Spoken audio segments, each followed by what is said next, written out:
La religión no debería usarse como una ruta para el conocimiento. Stuart Clarke.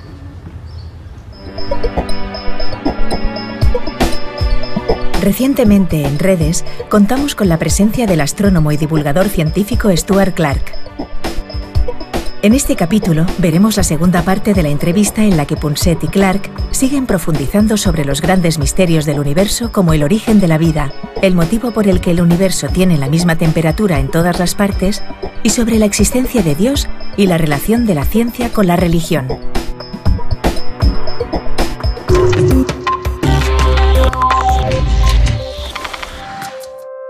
Imaginemos la historia del universo como una línea dibujada sobre un campo de fútbol. En esta portería ubicamos el Big Bang, hace 13.700 millones de años. Todos los eventos que sucedieron en el universo están en esta línea de tiempo que nos lleva hasta el presente, situado en la portería de enfrente. Veamos dónde se encuentran los hitos más importantes que han moldeado la vida y el universo tal como los conocemos. A solo 3 metros del Big Bang, encontramos el nacimiento de las primeras estrellas que se encendieron hace 13.300 millones de años. Muchísimo más tarde, ya cruzado el medio campo, nos encontramos con la formación de nuestro sistema solar, hace 4.700 millones de años. 200 millones de años después, nace la Tierra. La vida surgió hace aproximadamente 3.800 millones de años, y las eucariotas, las primeras células complejas con núcleo, 1.800 millones de años después. 1.000 millones de años más tarde, llegando al punto de penalti, surgieron los primeros seres vivos multicelulares. Las primeras plantas brotaron hace 475 millones de años. Los primeros mamíferos hace solo 200 millones de años. A tan solo medio metro del presente, hace 65 millones de años, desaparecieron los dinosaurios. Y a 4 centímetros de la portería, hace 6 millones de años, nacieron los primeros homínidos. Los humanos modernos, que llevamos sobre el planeta apenas 200.000 años, estamos a 1 milímetro de la portería. Y los 75 años de vida de Punset ocuparían la última media micra de la línea del tiempo, un espacio un poco mayor que el de un virus en este campo de fútbol. Según algunas teorías, algún día muy lejano, el universo desaparecerá y ya no habrá tiempo para mirar más allá.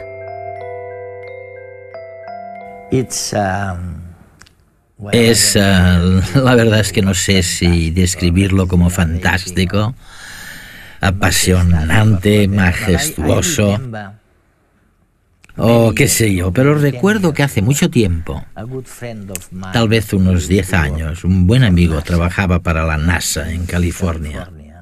Estaba a cargo de un equipo pequeño, pero muy especializado, de biólogos y observadores del cielo, un equipo de astrónomos y de biólogos. Su cometido era descubrir la vida fuera de nuestro planeta. Pues bien, siempre me decía Eduardo, la vida es un error. Es tan compleja que nos resulta prácticamente imposible encontrarla en otros lugares que no sea nuestro planeta, y no obstante no cejó en su empeño. ¿Para qué? Yo me preguntaba. Entiendo lo que quieres decir. La vida es una locura. A veces parece un error. Cadenas largas y enormes de elementos químicos que forman organismos. Por eso, la búsqueda de vida en otros planetas pretende averiguar si estamos solos, si somos un error cósmico o si, por el contrario, la vida es posible y todo el universo existe, tal vez, para permitir la formación de vida. También queremos saber si la vida puede surgir con otros elementos químicos que no sean el carbono. O sea que, ¿cómo es posible que solamente sea en este diminuto planeta en medio de un universo gigantesco donde haya vida? Es extraño, ¿no?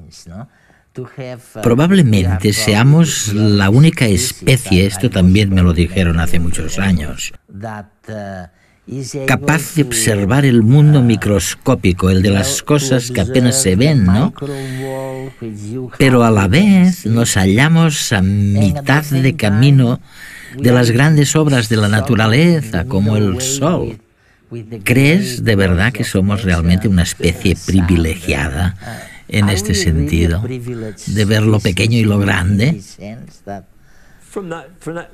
Teniendo en cuenta que contamos con un cerebro avanzado que nos permite construir tecnología para examinar el mundo de las cosas extremadamente pequeñas, pero a la vez explorar el mundo de los objetos muy grandes, probablemente sí seamos privilegiados y, por supuesto, es nuestra próxima búsqueda.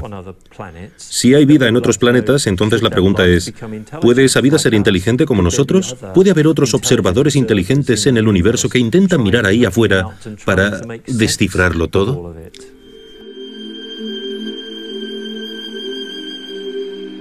La vida es muy compleja, tanto que algunos científicos la consideran un error o una excepción a la norma. Las ecuaciones naturales de la química y la física no la predicen, y las condiciones para que ésta surja son extremadamente excepcionales. ¿Cuáles son las condiciones más importantes para que surja la vida tal como la conocemos? ¿Podrían haberse dado también en algunos de los trillones de planetas que se calcula existen en el universo? En primer lugar, el planeta debe tener agua en estado líquido en su superficie. Para ello, el planeta debe orbitar su estrella en la llamada zona habitable. Esta zona es la que está a una distancia de la estrella lo suficientemente cálida para que el agua no se congele ni se evapore. Además, para ser habitable, el planeta debe ser rocoso, como Venus, la Tierra o Marte, y no gaseoso, como Júpiter o Saturno. Hasta la primavera de 2012 se han descubierto 4 planetas potencialmente habitables, aunque todavía no se ha podido detectar ningún indicio de vida en ellos. Los científicos calculan que nuestra galaxia puede albergar unos 500 millones de planetas en condiciones similares. Otra de las condiciones importantes para el surgimiento de la vida es la disponibilidad de elementos químicos esenciales. La fisiología de los organismos requiere muchos elementos químicos, pero de los 118 elementos de la tabla periódica, solo 6 están presentes en los ladrillos elementales con los que se construyen los seres vivos: el carbono, el nitrógeno, el oxígeno, el fósforo, el azufre y el hidrógeno.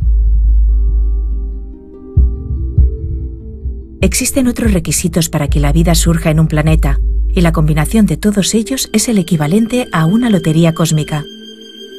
Pero teniendo en cuenta la gigantesca cantidad de planetas en el universo, la Tierra quizás no sea el único afortunado. La vida podría ser una consecuencia ineludible de la evolución planetaria, una continuación del desarrollo físico del universo. Pero hasta que no tengamos pruebas de ello, seguirá siendo un misterio.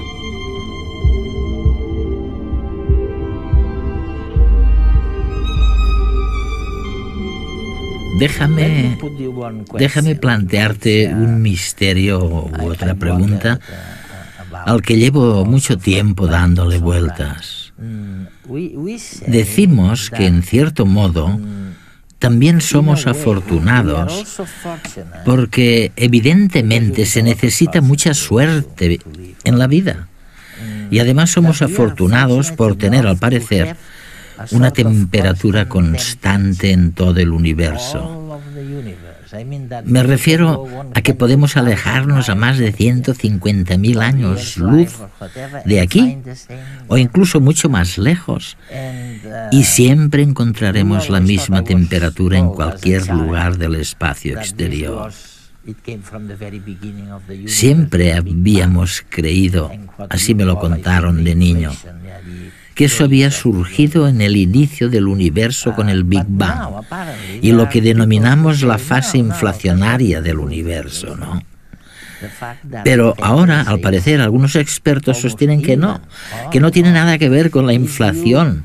El hecho de que la temperatura sea casi uniforme en todas partes se debe a que quizá en el pasado la velocidad de la luz era más elevada. Sí, Eduardo, es uno de los grandes misterios del universo y una de las preguntas que más nos hemos formulado. ¿Cómo es posible que en un extremo del universo haya la misma temperatura que en el otro?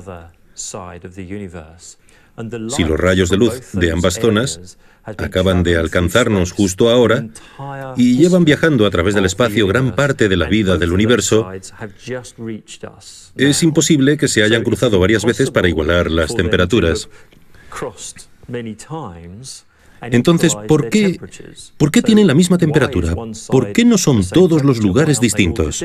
Uno caliente, otro frío. Se creía que, poco tiempo después del Big Bang, algo provocó que todo el universo se expandiera a una velocidad extremadamente rápida. Y por eso, la temperatura acabó siendo igual en todos los lugares del universo. Luego el universo siguió expandiéndose y alejando todas las zonas unas de otras. El problema con la idea de la inflación, y es una idea muy buena, es que nadie sabe con certeza qué es lo que desencadenó la inflación, ni por qué sucedió algo semejante en el universo. Se barajan muchas hipótesis, pero nadie ofrece una explicación verdaderamente concreta. ¿El Big Bang? No, tuvo que suceder tras el Big Bang, eso es seguro. El Big Bang, de hecho, provocó la expansión del universo, pero algo la aceleró durante una diminuta fracción de tiempo. Es lo que denominamos inflación. Otros científicos han buscado explicaciones alternativas para el hecho de que la temperatura sea la misma en rincones opuestos del espacio. Según una de ellas, si la velocidad de la luz fue extremadamente elevada en el pasado, mucho más rápida que ahora, en los albores del universo, la luz pudo cruzar el universo muchísimas veces y unificar, por tanto, las temperaturas, igual que sucede con una taza de agua caliente cuando se iguala con la temperatura de la habitación. Sin embargo, hoy en día, la luz viaja a la velocidad que observamos. De modo que podríamos tener un universo desconectado, es decir, compuesto de varios universos distintos, o casi, según la temperatura. Sigue siendo la misma, porque quizá al principio del universo las constantes de la naturaleza, como la velocidad de la luz, eran distintas, mucho más elevadas.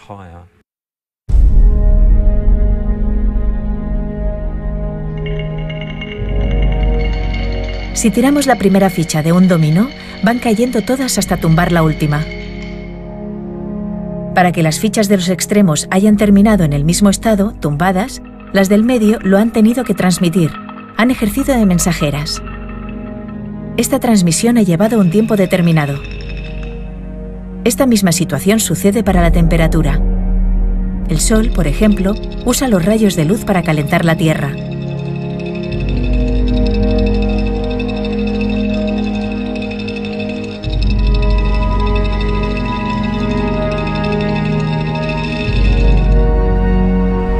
Para que dos cuerpos alejados equilibren su estado térmico, tienen que usar un mensajero. Este mensajero también tarda un tiempo en transmitir el calor. Según la teoría de la relatividad, la luz es el mensajero más rápido posible porque nada puede ir más rápido que ella. Sin embargo, si miramos el conjunto del universo nos encontramos con una paradoja. Por un lado, sabemos que la temperatura del universo es la misma en todas partes, pero por el otro, el universo no es suficientemente viejo como para que la luz haya podido viajar entre los puntos más alejados y así igualar sus temperaturas. Imaginemos que este espacio es el universo observable. Cada borde envía sus mensajeros, los rayos de luz, que han tardado en llegar a la Tierra 46.000 millones de años. Estos mensajeros aún no han llegado al borde opuesto. Para que puedan hacerlo, tendrían que pasar 46.000 millones de años más. ¿Cómo es posible entonces que ambos extremos del universo tengan la misma temperatura si nunca han estado en contacto? Una primera respuesta sería que en algún momento de la historia del universo la velocidad de la luz haya sido mayor que la actual. Sin embargo, esta solución no parece la más natural, porque implicaría renunciar a la teoría de la relatividad de Einstein. Actualmente, la respuesta más aceptada se llama inflación cósmica. Imaginemos que este globo deshinchado y comprimido es nuestro universo justo en su momento inicial. Al ser tan pequeño, todo está en contacto y todo tiene la misma temperatura. En condiciones normales, este universo se expandiría poco a poco y sus diferentes partes evolucionarían de forma distinta.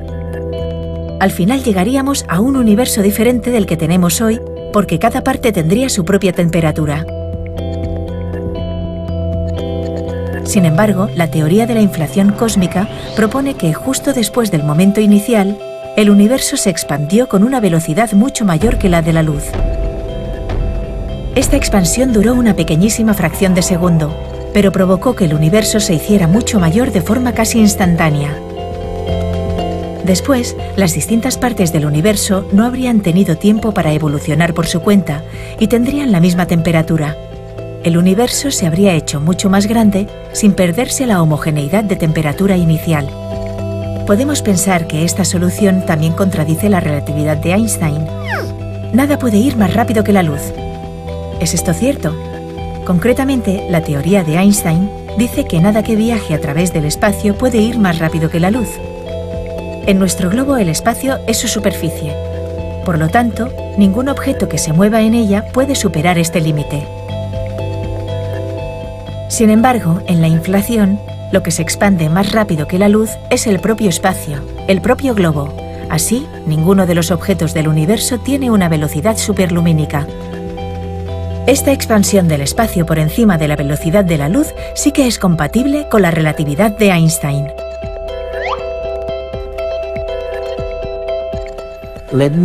Déjame poner sobre la mesa otro misterio, un misterio muy antiguo. Me refiero a si hay alguna prueba cosmológica de la existencia de Dios en el universo. Justo el otro día más bien leí algo que había dicho Galileo. Era lo siguiente. La Biblia, decía él, nos dice cómo ir al cielo, no cómo funciona el cielo. Y es fantástico lo que dice. Me he enterado de que este mes o este año estamos celebrando el 70º cumpleaños de Hawking, ¿no? Sí. Él es uno de los científicos más importantes probablemente de todos los tiempos. Y una vez dijo textualmente: los científicos se han convertido en los portadores de la antorcha utilizada para la búsqueda del conocimiento. Y alguien al escucharlo le preguntó: entonces, si esto es verdad, estudiar teología y filosofía es una pérdida de tiempo, ¿no? A lo que él repuso: sin duda. Mi pregunta es si después de tanta reflexión, de tanto misterio, estamos algo más cerca de descubrir el otro misterio que nos ha acompañado durante toda la historia de la humanidad. O sea, ¿existe Dios o no existe?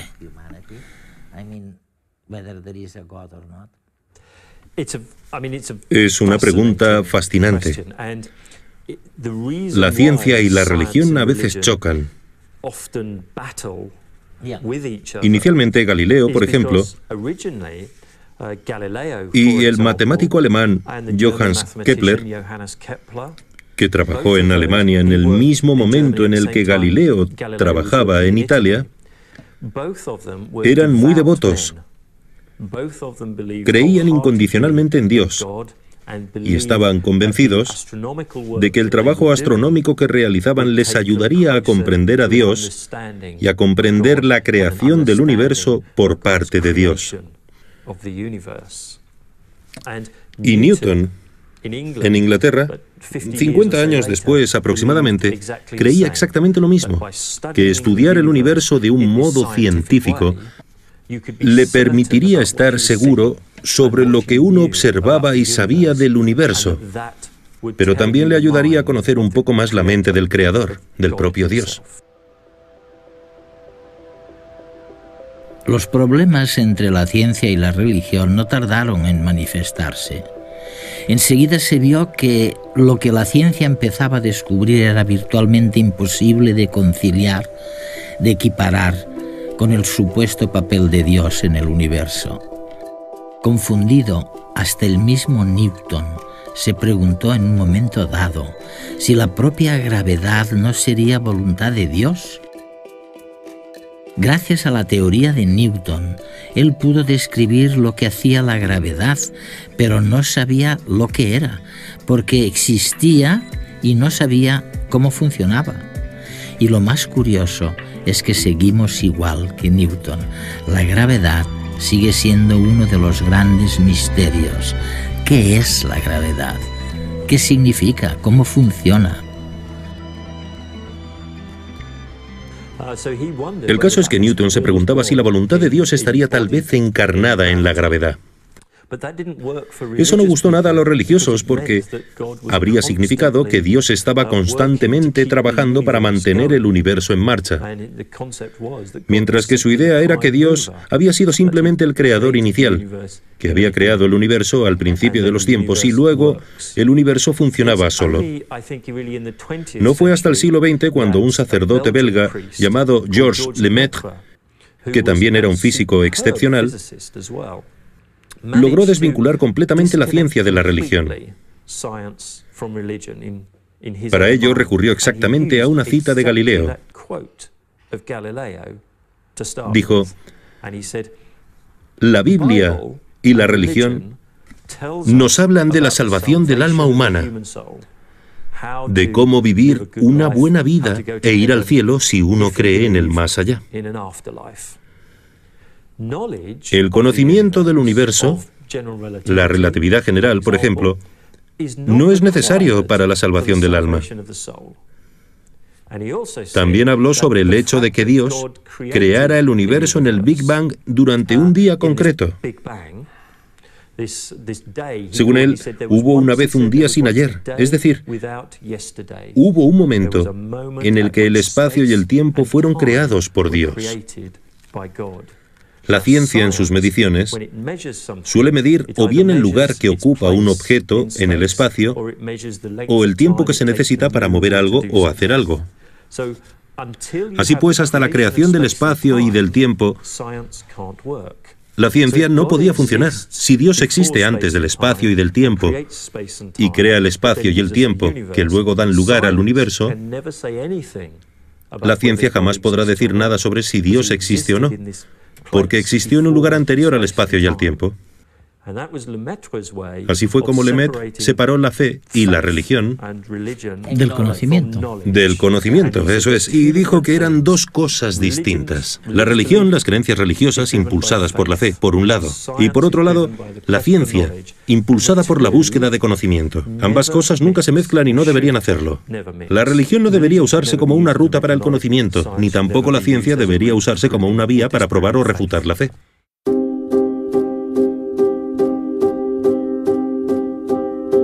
A lo largo de su historia, la religión ha querido explicar el funcionamiento del universo que nos rodea.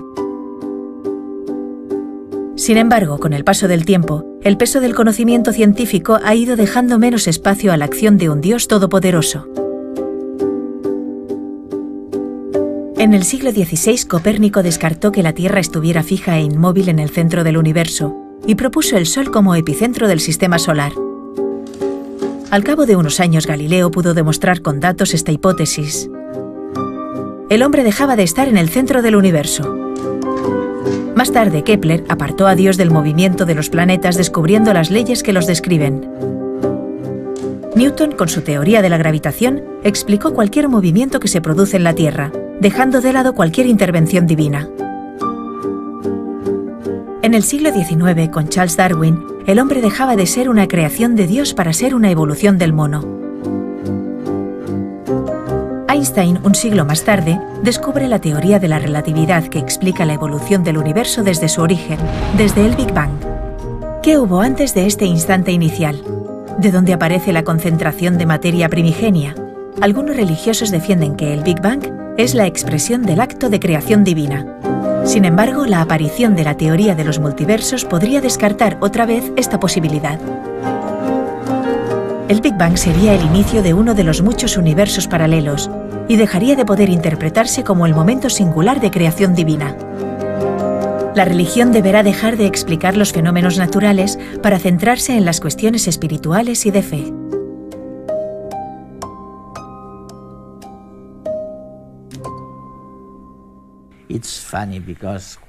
Es curioso porque mientras hablabas pensaba que probablemente una de las mejores explicaciones es la que has mencionado antes y que ahora has parafraseado en cierto modo.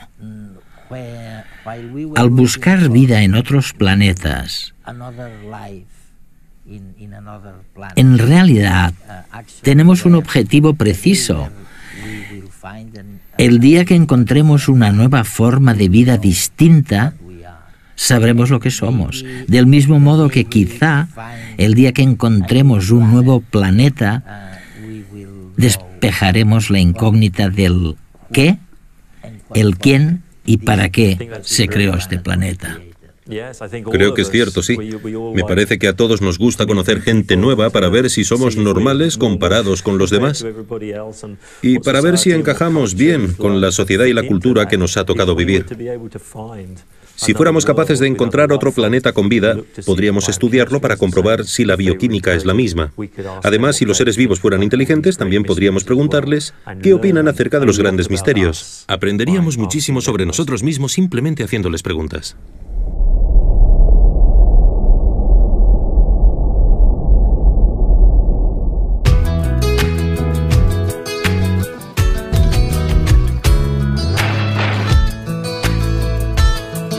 ¿Por qué en unas épocas del año se ven unas estrellas y en otras épocas se ven otras?